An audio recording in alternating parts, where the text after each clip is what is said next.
I would be very wary of playing Jesus off against Moses. John says at the beginning of his gospel, the law was given through Moses, grace and truth came through Jesus Christ. And there is neither a word and nor the word but between those two sentences. They kind of jangle against each other.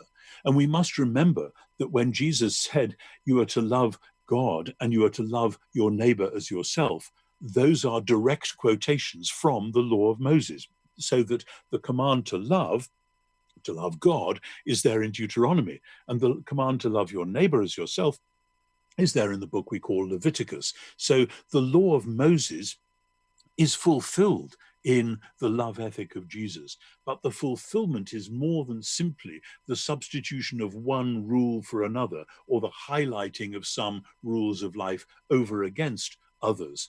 The fulfillment is, as the Old Testament itself prophesied in the prophets like Jeremiah and Ezekiel, it's a fulfillment which involves human beings being transformed so that the law, which wanted to make people super people, humans who would reflect God's love and life into the world, the law couldn't do that by itself. And Paul explains that in Romans chapter 8. He says it's because it was weak through the flesh. In other words, the law was given to people who couldn't by themselves keep it. But now, he says, by the Spirit, you are enabled to keep it. And at that point, it isn't so much that Moses was about law and Jesus was about love. It's that Moses had a particular task, and Paul spends a long time agonizing over this in Romans and particularly Galatians, that Moses had a task to keep the people of Israel together against the day when God would do the new creation he always wanted.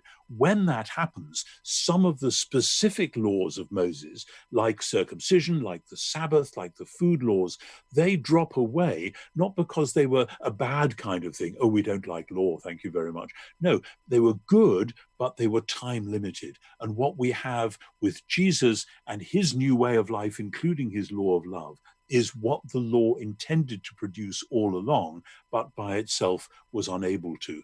That's the short version. If we were to go to many other passages in the New Testament, like Mark 10, for instance, the discussion of divorce, or the discussions of the Sabbath in the gospel stories, then we would find it's very nuanced and very interesting, as though all the early Christians knew perfectly well that Moses really mattered, but he mattered in a way which had now been fulfilled and transformed through the new life given to them in Jesus.